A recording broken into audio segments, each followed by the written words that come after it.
എന്റെ മോനാ അത്. അതെ മാഷേ. അതിന് മേനോ കല്യാണം കഴിച്ചാണോ? പിന്നെ എനിക്കും ഇല്ലേ എന്റേതായ പ്രാരാബ്ദങ്ങള്. 2 കുട്ടികള്. ഇളയവള് ഈ കൂട്ടത്തിലുണ്ട്. ഇവരിവിടെ തന്നെയാണ് വളരുന്നത്? ഹേയ്, ഞാൻ രാവിലെ വരുമ്പോ കൂട്ടിക്കൊണ്ടിങ്ങ് പോരും. മോന് സ്കൂളില്ലാത്ത ദിവസവും ഇങ്ങോട്ട് പോരാറുള്ളൂ. ഈ കുട്ടികളുടെ അമ്മയും? ഛേ, അവക്ക് ഈ പടി കയറുന്നതിന് അത്ര ഇഷ്ടമല്ല. എനിക്കും അതത്ര പിടുത്തമല്ല. പിന്നെന്തിനാ പിള്ളേരെ ഇവിടെ കൊണ്ടു നിർത്തുന്നത്?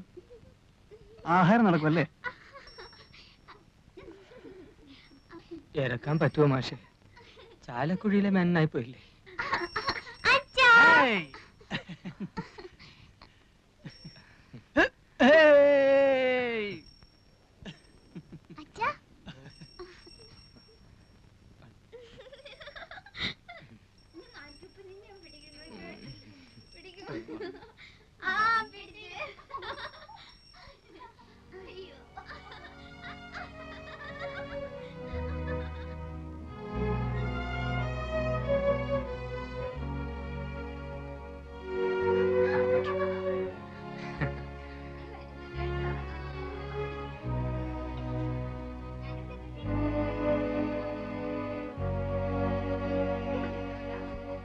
കണ്ടോ, ഈ പണ്ടാരം കാരണം കഴിഞ്ഞ ഒരാഴ്ചയായിട്ട് ഇവിടെ ഒരാൾക്കും സ്വൈര്യം ഇല്ലാണ്ടായിരുന്നു.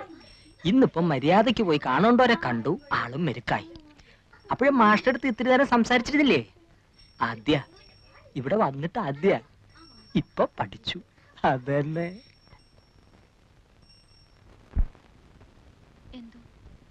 എനിക്കെന്തോ വിശ്വാസം വരുന്നില്ല. എന്റെ വാക്ക് കേട്ടിട്ട് നീ മനസ്സ് മാറ്റണ്ട. ആണായിട്ട് ഒരാളെയും വിശ്വസിക്കാൻ പേടിക്കുന്ന ഒരു മനസ്സാ എന്റേത്. അതുകൊണ്ട് ഞാൻ പറയുന്നത് നീ അതുപടി എടുക്കണമെന്നില്ല. ആ മനുഷ്യൻ പറഞ്ഞത് കേട്ടപ്പോ എങ്ങനെയോ എനിക്ക് അയാളെ കുറച്ചൊക്കെ വിശ്വസിക്കാന്ന് തോന്നി. പക്ഷെ ഇതും പറഞ്ഞതിനെ പറ്റിക്കാൻ ഞാൻ അത്ര പൊട്ടിയൊന്നുമല്ല. ഇവിടെയുണ്ട്. എവിടെ പടക്കും? എവിടെ പടക്കത്തിന്റെ പൈസ? വൈകുന്നേരം പടക്കം കിട്ടിയാ പോരെ? വൈകുന്നേരല്ലേ വിഷു. പറ്റില്ല, പൈസ തന്നാ മതി, ഞങ്ങൾ വാങ്ങിച്ചോളാം.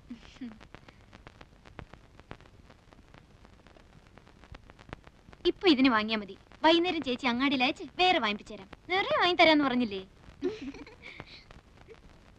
എന്റെ മോനും ഇന്ന് അവിടെ പൂത്തിരി കത്തിക്കുന്ന എഴുതിയിട്ടുണ്ട്. എവിടെ ദേവകീർത്തിയുടെ മോൻ? കോട്ടയത്തിനടുത്ത് ബോർഡിങ്ങില്.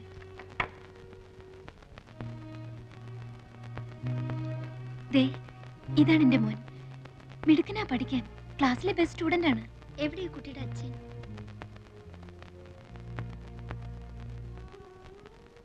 ഇതാ, ഇത് ഞാൻ അഴിച്ചു കളഞ്ഞിട്ടില്ല.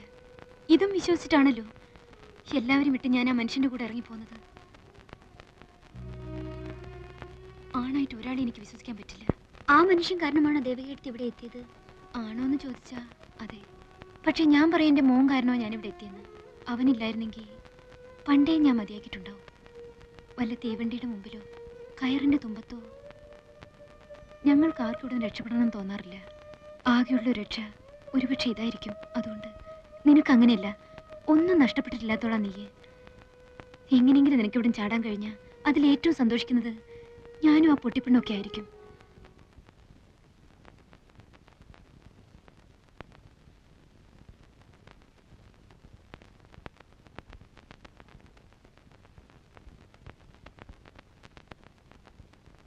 ആരാ അവിടെ?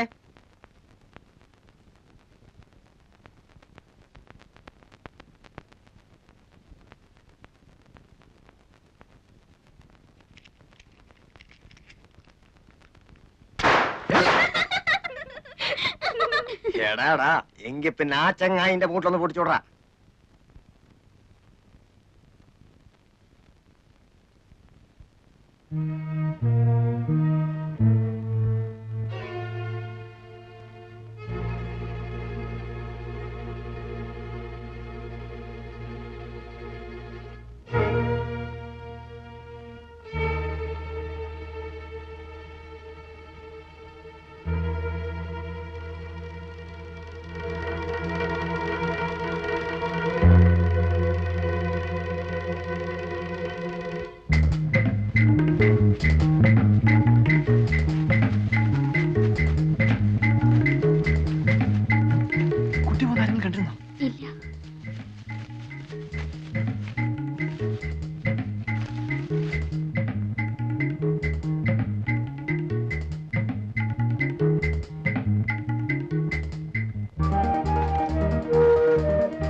അക്കരെ എത്തിച്ചെന്നാ മതിയല്ലോ.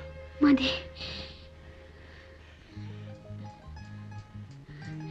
എനിക്കെന്ത് തരും? വീട്ടിൽ പോയിട്ട് വാപ്പയും ഉമ്മയായിട്ട് ആലോചിച്ചതിന് ശേഷം ഞാൻ വരും. അപ്പൊ ഒരു മറുപടി പറഞ്ഞാൽ മതി. ഉമ്മ പറയുന്ന പോലെ നടക്കൂ. ഉമ്മയും ഞാനും ഫ്രണ്ട്സിനെ പോലെയാ. വാപ്പയുടെ സമാധാനത്തിന് വേണ്ടിയിട്ട് ചിലപ്പോ ആമിനാന്നോ ഐഷാന്നോ പേരൊന്ന് മാറ്റേണ്ടി വന്നാല് വിരോധം ഉണ്ടാവില്ലല്ലോ. ഗൗരിക്കുട്ടിക്ക് വേണമെന്നുണ്ടെങ്കിൽ രഹസ്യമായിട്ട് ഞാൻ അങ്ങോട്ട് പേര് മാറ്റാം. വരൂ.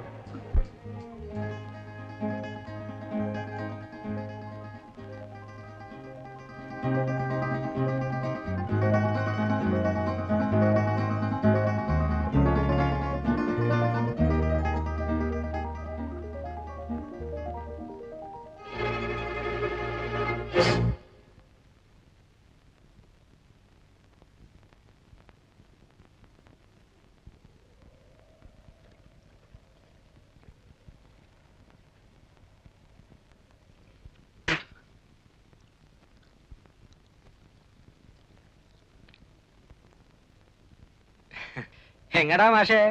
ഞങ്ങളിതാ പുഴയൊക്കെ ഒന്ന് കാണാൻ വേണ്ടിട്ട്. അതിനിത്ര ചുറ്റി വളഞ്ഞു വരേണ്ട കാര്യമില്ലല്ലോ. ഇതാ അവിടെ നിന്ന് ഇങ്ങനെ ഇറങ്ങിയ പുഴയായില്ലേ? ഓ, എനിക്ക് വഴി പരിചയമില്ലാത്തോണ്ട്. വഴി പരിചയമില്ലെങ്കിൽ ഇവിടെ വെറുതെ നിന്ന് ചുറ്റി തിരിയണ്ട. അത് ഈ പെണ്ണിനെയും കൊണ്ട് വരി, ഞങ്ങള് വീട്ടിൽ കൊണ്ടാക്കാം. നാട് മോശ, അതുകൊണ്ടാ പറയണത്. ഒരി നിനക്ക് പറഞ്ഞു കൊടുത്തുണ്ടായിരുന്നില്ലേ കഴുതേ? നിങ്ങൾ വെക്കുള്ളൂ. ഞങ്ങൾ ഇതാ പുഴക്കര എത്തുന്നേരം എന്നിട്ട് വന്നോളാം. വഴിയൊക്കെ എനിക്കിപ്പോ നിശ്ചയമുണ്ട്. പറഞ്ഞതനുസരിച്ചോളി. അടക്കടി.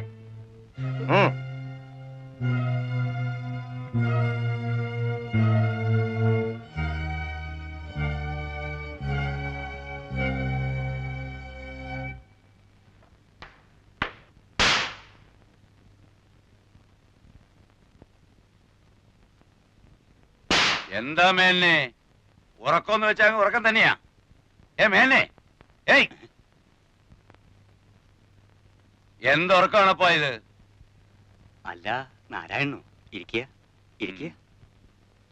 കൊറേ ആയല്ലോ, വിശേഷമൊന്നുമില്ലല്ലോ. എന്ത് വിശേഷം? അങ്ങനെ അങ്ങ് കഴിയുന്നു, കുടിച്ചും കുടിക്കാതെ. പണിക്കർക്ക് അസുഖമൊന്നുമില്ലല്ലോ? അസുഖേ പണിക്കർക്ക്? ഞാനിങ്ങോട്ട് പോരുമ്പോ ആനകളെ കുളിപ്പിക്കുന്നത് നോക്കാൻ പോണു. മൂപ്പരും കൂടും ആനയെ തേക്കാനും പിടിക്കാനും ഒക്കെ. ആഹാ, അവർക്കൊക്കെ എങ്ങനെ അസുഖം വരാനാ മേന്നെ? ആഹാരവും തേച്ചുകുളി എല്ലാം ഇപ്പോഴും കൃത്യമല്ലേ? അതുകൊണ്ട് എന്താ, മനസ്സ് 16 വയസ്സല്ലേ ഇപ്പോഴും? നമ്മളൊക്കെ ഒരു പ്രായ പറഞ്ഞിട്ട് എന്താ? അല്ലെങ്കിൽ തന്നെ മഹാഭാഗ്യവാനല്ലേ പണിക്കര്? മൂപ്പരുടെ ഭാഗ്യം ഇപ്പം നമുക്ക് ഭാഗ്യക്കാനായിട്ടാ തീർന്നിരിക്കുന്നത്. അതെന്താ നാരായണ താൻ അങ്ങനെ പറയുന്നത്? അങ്ങനെ പറയാൻ പാടുണ്ടോ? എന്നല്ല പറഞ്ഞത്, ഓരോ ജോലികൾ വന്ന് വീഴുന്നത് കാണുമ്പോ. ആ മകളെടുത്ത് ഒന്നിങ്ങോട്ട് വന്നി.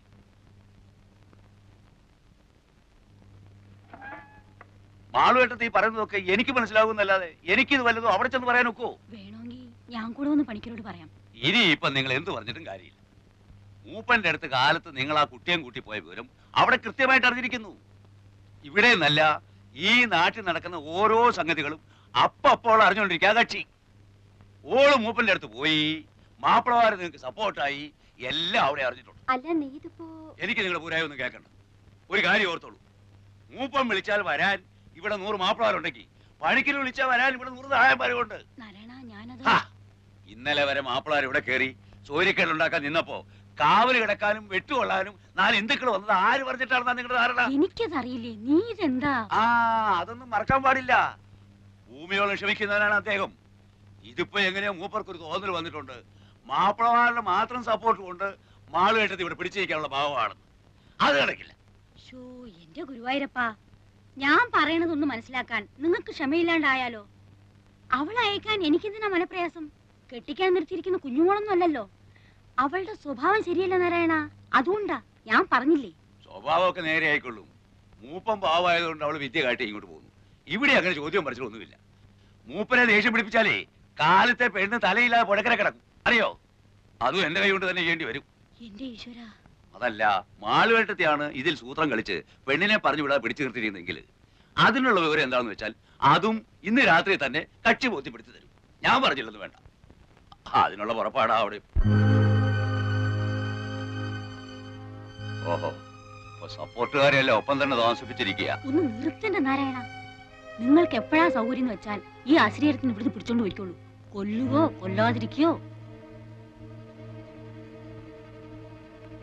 നില്ലടി അവിടെ.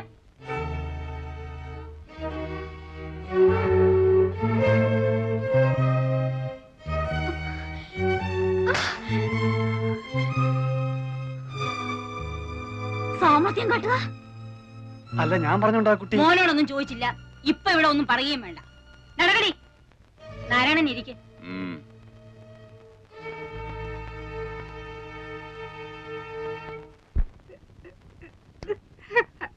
നിക്കടി അവിടെ. ഗൗരിക്കുട്ടി ചാടിപ്പോവാൻ നോക്കുകയായിരുന്നു.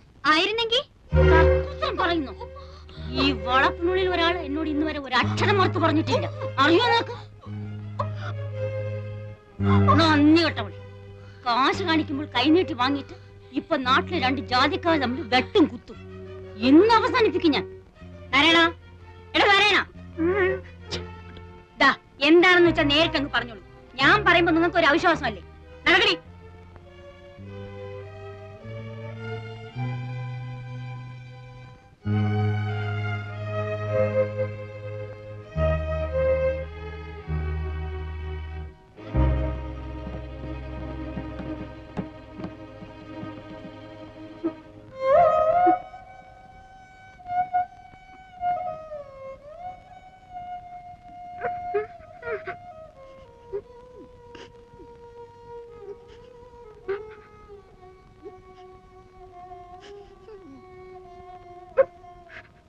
ഒൻപത് മണിക്ക് ഞാൻ കാറ് കൊണ്ടുവരും. 9:30 അദ്ദേഹം കളത്തി വരുമ്പം അവിടെ എത്തിയിരിക്കണം. എനിക്ക് അത്രേ അറിയണ്ടു. എന്റെ ശവമായിരിക്കും നിങ്ങൾ കൊണ്ടുപോണത്. അത് പണിക്കര് പറഞ്ഞാല് ഇല്ലേ, ഞാൻ കുറ്റം പറയുന്നില്ല. ഇപ്പോഴൊക്കെ അല്ലേ ഇത്തിരി ഡിമാൻഡ് കാട്ടാൻ ഒക്കൂ, അല്ലേ? 4 ദിവസം കഴിയുമ്പോ എന്ത് പറയും? ഞാൻ ഇറങ്ങുന്ന മാളുവേട്ടത്തി, പോയിട്ട് വരാം. വരികയോ കൊണ്ടുപോകുകയോ ഒക്കെ തന്റെ കാര്യ. അത് എങ്ങനെയാ ശരിയെന്ന് തോന്നുന്നു അങ്ങനെ ചെയ്തോളുക. പിന്നെ എന്നെ കുറ്റം പറയാനും നായന്മാരെ കൂട്ടാനും ഒന്നും നിന്നേക്കരുതെന്ന് പണിക്കരോട് പറഞ്ഞേക്കണം.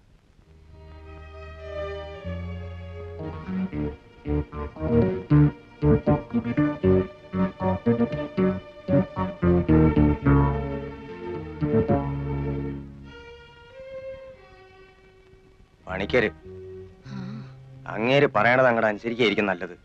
മൂപ്പന് ചിലപ്പോഴെങ്കിലും ഒരു മനസ്സൊക്കെ ഉണ്ട്. ഇങ്ങേര് അതല്ല. അയാൾക്ക് കലി കളിയാൽ പിന്നെ ബാക്കിയുള്ളവർ സ്വൈരായിട്ട് ഇരിക്കാൻ പറ്റാണ്ടേ.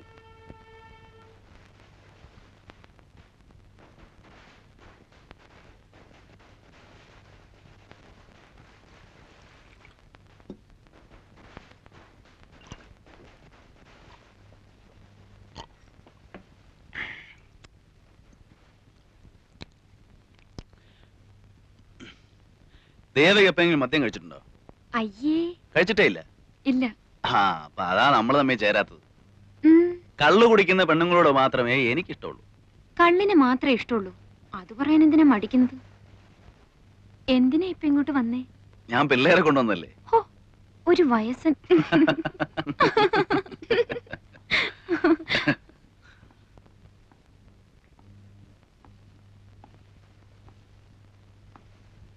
ഇരിക്കടോ. കറിയച്ചോ, ആ പെണ്ണിന്റെ കാര്യം കുഴപ്പമാ. ഇവൻ പറഞ്ഞ ശരിയാ. അവൾ ഏതാണ്ടൊരു ഹൗസ് അറസ്റ്റില്ല. അതിനിപ്പോ ഞാൻ എന്ത് വേണമെന്നാ? വിളിച്ചിറക്കി കൊണ്ടുപോയി ചെലവിന് കൊടുക്കണം എന്നല്ല. പിന്നെ താൻ കൊടുക്കൂ? ഞാൻ കൊടുക്കാം. ഞാൻ ആ കുട്ടിയോട് പറഞ്ഞു കഴിഞ്ഞു. നേരെ സക്രിയ, ഞാൻ ഈ പറയുന്നത് നിങ്ങൾ വിശ്വസിക്കണം. എങ്ങനെയെങ്കിലും ഇവിടുന്ന് ഇനിയും പരിക്ക് പറ്റാതെ രക്ഷിച്ചെടുക്കാൻ കഴിഞ്ഞാൽ ഈ കുട്ടിയായിരിക്കും നാളെ ഒരിക്കലും എന്റെ വീട്ടുകാരെത്തി. ബാക്കിയുള്ളവർക്ക് ജോലി ഉണ്ടാക്കാനുള്ള പദ്ധതി ഇടുകയാണോ മോനെ? വരൂട്ടി. വാ. ചെറുവാണിയൂരുള്ളതാ. ഞാൻ ഇപ്പൊ കാറ് വിട്ട് വിളിപ്പിച്ചതാ. പാരസാര് കുട്ടിയാ. ഇവരൊക്കെയാ ടൗണിൽ നിന്ന് ഒന്നും ഞാൻ പറഞ്ഞില്ലേ. ശ്രീദേവി പഠിപ്പുള്ള കുട്ടിയാ. ഡിഗ്രി ഉണ്ട്. അതെയോ? ആ. BA? അല്ല, BSc. എന്തായിരുന്നു സബ്ജക്ട്? ബോട്ടണി. വീക്കെൻഡ് പയ്യനെ മാതിരി നീ ഇപ്പൊ സർട്ടിഫിക്കറ്റ് കാണണമെന്ന് പറയുമെന്ന് പേടിച്ചിരിക്കാ ഞാൻ. സർട്ടിഫിക്കറ്റ് കൊണ്ടുവന്നിട്ടുണ്ടോ? ഉണ്ട്. രാത്രിയിൽ എല്ലാരും ഉണ്ടെന്ന് പറഞ്ഞപ്പോ വിളിപ്പിച്ചതാ. പുലർച്ചെ കണി കണ്ടിട്ടല്ലേ പോകുന്നുള്ളൂ. രാത്രിയിലൂടെ കുഴപ്പമൊന്നുമില്ലല്ലോ. എന്തു കുഴപ്പം? അല്ല, ഇനിയിപ്പോ വാരന്മാരുടെ വക അറ്റാക്ക് ഒന്നും ഉണ്ടാവില്ലല്ലോ. അതെന്താ വക്കീൽ സാർ അങ്ങനെ ചോദിച്ചത്? അല്ല, നായന്മാര് കുഴപ്പം ഉണ്ടാക്കിയേക്കുന്നോ? ഛേ, ഒന്നുമില്ല. ആ പ്രാന്തി പെണ്ണ് കാരണം ഓരോ ചില്ലറ സംസാരം ഉണ്ടാവുന്നല്ലാതെ. ഓ, ഇവിടെയൊക്കെ ആവുമ്പോ ദിവസവും അങ്ങനെ ഓരോന്നാ. നിങ്ങൾ എന്തിനാ അതൊക്കെ ശ്രദ്ധിക്കാൻ പോകുന്നേ?